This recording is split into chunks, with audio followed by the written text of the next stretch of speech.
Good morning friends, welcome back to my YouTube channel Medical Classes by Dr. Srinidhi Kumar Acharya. Please don't forget to subscribe my channel and also please give your valuable comments. You can also visit the playlist. In the playlist I have provided almost all the topics in the systematic order. You can make use of it. In the last class we are discussing about fetal development. In that we are studying about the primitive group. So what I mean to say is from the another end the development start now. In the third week, the bilaminar disc is converted into trilaminar disc, and this process is called as gastrulation, as we know very well. And embryo with the three layer is also called as gastrula. The bilaminar formed in the second week, whereas trilaminar is formed in the third week. So this also we have seen. And in the bilaminar disc, there is a thickened upper part, as shown here. There is a thickened upper part, which is called as pericaudal plate, and where both that in the pericaudal plate area, epiblast and as well as hypoblast, both are very strictly attached to each other. This is at the cephalic end. Okay, this becomes the cephalic end in future. From the other end, exactly opposite to the cephalic end, the cells in the central axis, if you draw a line in the central axis, centrally the cells start proliferating and a longitudinal line or streak is formed. So then they move, exactly what happened, then more and more we move from the caudal end to the cephalic end. So this line is called as primitive streak. So whatever this longitudinal line which is formed, streak which is formed, that is called as primitive streak. Now interior to this primitive streak, just below, bottom, interior to this primitive streak, there is an area which is wide, and that is called as primitive node. And in the primitive node there is a pit-like depression which is called as a primitive pit. Now cells in the middle of the epiblast and the hypoblast will disappear and forms the gap, okay, and the depression is formed, and that depression is called as primitive groove. Now these are the things. See, this is primitive pit and this is a primitive node, and then we have development of primitive groove. Now the cells in the epiblast start proliferating and start migrating to the primitive streak and primitive groove. So now this is a dip-like situation. So cells which are present in the epiblast, now they start proliferating towards this particular primitive streak and groove. These proliferated cells, the cells which are proliferated, they move in that direction, as primitive streak cells produce the special chemical substances. Now these primitive streak cells which are there, so they produce some of the special substances which is called as chemoattractant, and therefore more and more cells move towards it, okay, proliferate towards it. And this particular chemical substance which is responsible for this migration of the cells from the epiblast towards the primitive streak, so that substance is called as fibroblast growth factor A. Fibroblast growth factor A. Now this is also reduced. This also reduces the concentration of stickiness of the cells. Okay, so this fibroblast growth factor A, this also reduces the stickiness of the cell. Previously we have seen that epiblast and hypoblast, they are very sticky in nature and firmly attached to the cephalic end. Now because of this growth factor, what happens is the stickiness also reduces, and this allows the more cells to undergo the migration. Now under the influence of these growth factors, whatever we have explained, fibroblast growth factor A, growth factors, the cells further start proliferating and start migrating more medially and forward towards the primitive groove and primitive streak. The cells will migrate and comes down through the primitive gap. Okay, they are flask shaped. Okay, it's a flask shaped structure.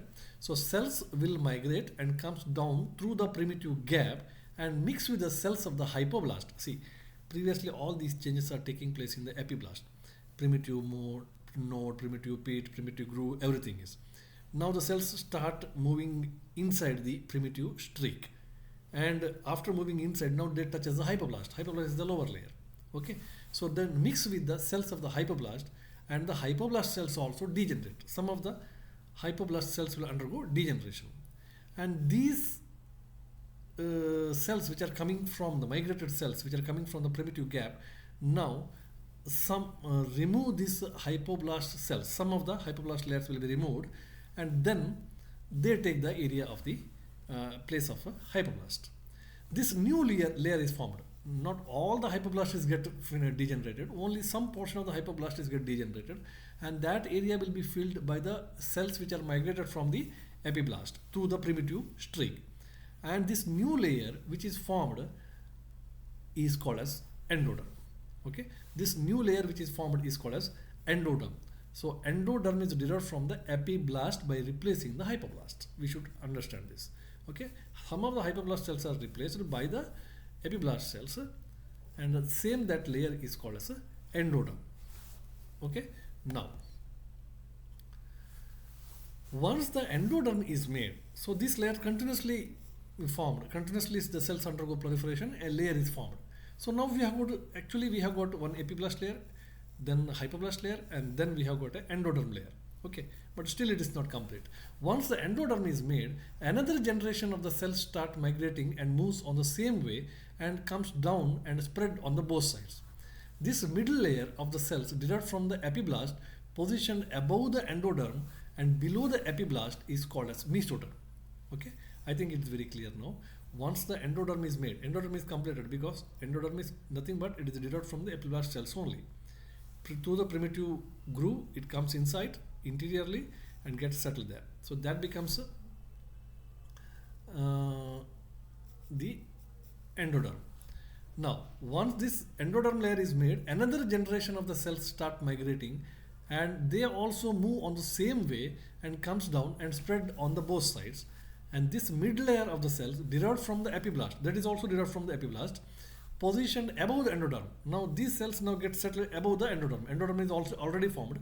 Above that, another series of the cells which is derived from the epiblast, they get settled there, and that layer is called as mesoderm. So beneath we have endoderm, over that now we will have mesoderm. Now the remaining cells of the epiblast, so many cells are still remaining in the epiblast, so now they are called as ectoderm. So now they are called as ectoderm. So what I mean to say is, very interesting thing is, everything is actually derived from the epiblast layer only. Okay, epiblast layer only. See, endoderm is also derived from the cells of the epiblast only. Okay, then comes mesoderm layer is also derived from the cells of the epiblast only. And the epiblast layer itself is a epiblast layer, and that becomes ectoderm. So what I mean to say is all the three layers are formed from the ectoderm. All the three layers are from the epiderm, which is later called as ectoderm. Okay, so this is how these three layers are formed. So one point I want to make it very clear. So when Ayurveda says that Atmanaha Akasha Sambhutaha Akashat Vayuhu Agnir Apaha. So, okay, Bhutana Pravesha theory, which is also mentioned in Taittiriya Upanishad. Okay, so now what this is, the first structure which is formed from the Akasha is Vayu.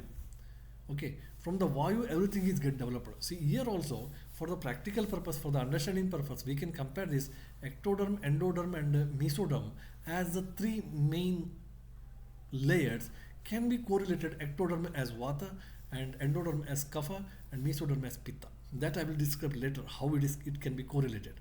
Okay, if you take that, for the time being, if you take the ectoderm or epiblast layer as Vata, see, all the three layers, rest of the two layers are derived from Vata only. So this again strongly prove the concept of Ayurveda, where they say is Bhutan Pravesha theory. Everything is basically produced from Vata only. Okay, from the epiblast layer only. Anyway, that's the point of discussion that we'll discuss in later parts. So thus there is formation of all the three layers. Okay, all the three layers are formed. Now we come to the next part. Now the cells which are moving downwards, medially and forwards through the primitive node and forms a tube-like structure which is called as notocaudal tube. Now we know that over the epiblast layer, now no more it is called as epiblast, now it is called as a ectoderm. So cells which are present over the ectoderm, in the middle layer in the middle of that there is a longitudinal slit which is called as a primitive groove, and that primitive groove, what happens now, the changes start in that primitive groove. Now cells which are moving downwards, medially and forwards through the primitive node, and they forms a tube-like structure. Okay, tube-like structure called as notocaudal tube or notocaudal canal. See, now notocaudal canal is formed. Over three layers are already formed. Now in the uppermost layer, that is in the ectoderm, the primitive groove which is already formed, so that becomes a tube-like structure. So now see, the midline is formed, midline of the body. Now the development is taking place to form the midline of the body. So this particular caudal canal, notocaudal canal, okay, so that becomes in the later part become the vertebral column. Okay, so midline of the body is formed. So which is extending from the primitive node to the precaudal plate. Okay, starting from the precaudal plate, it is extending to the primitive node, which later acts as the central axis of the body. This becomes the central axis of the body when further development takes place. So this development is taking place in the third week only. Okay, so later it becomes the notochord, or it becomes the central axis of the body. In this picture, you can very clearly see epiblast. This is the uppermost epiblast layer. Now it is called as ectoderm, and this is the lowermost layer. It's called as endoderm, and in between one more layer which is formed, that is called as mesoderm. Okay, this is called as mesoderm, another layer, and it is also derived from ectoderm only. And this is a notocaudal canal. In between there is a primitive node was there, primitive pit was there, primitive canal was there, primitive groove was there. So that become further extend and become complete and becomes a tube-like structure. Okay, so that becomes a the primitive. That becomes a primitive. That becomes a notocaudal canal. That becomes a central axis in future days. Now we will discuss the cells are losing the in the caudal area. It becomes more narrower, round, than cylindrical, than narrow. So while cephalic and end receive more and more cells to become wider. Now this is what happens. Two ends are formed now. Okay, the cells which are present in the caudal end area become more and more narrower. Okay, and the cells which are present in the cephalic end, so they become more and more wider. Okay, so mesoderm present throughout the three layer plate except three areas. Now ectoderm, endoderm and mesoderm. In between we have got notochord. Okay, now where all the mesoderm is present. Mesoderm is present throughout the extent except only three areas where there is no mesoderm. One is procaudal plate, another one is nearby area of the buccopharyngeal area. Ecto, endo are sticky. Okay, so that means that area. Okay, I will explain it. Buccopharyngeal area, and in the very back area called as caudal area. These are the three areas where actually the mesoderm is not present. Except these three areas, all the three areas there is a mesoderm. Okay. Now, procaudal plate you leave it. We will discuss later. The buccopharyngeal area where there is no mesoderm, so that becomes the oral cavity in future. Okay, buccopharyngeal area where ecto endoderm is very sticky. I told you, the cephalic end, the ectoderm and endoderm is very sticky. Okay, so that area there is no mesoderm, that becomes the future oral cavity area. Okay, and very back area where there is no mesoderm in the near the caudal area, that becomes the cloacal plate, which becomes the anal area later. Okay, and notochord area. So these three areas we don't have the mesoderm. Notochord area, cloacal plate area, and again buccopharyngeal area. Now there is one more thing which is taking place, that is a neuroenteric canal. Now if you see the whole picture, this is covered by the amniotic cavity and contains which contains the amniotic fluid. Now through the primordial node, the fluid connects with the definitive yolk sac through a connection made between the primitive node and the notochordal plates. So a connection develops which connects the two cavities through a trilaminar layer. So this is called as a neuroenteric canal.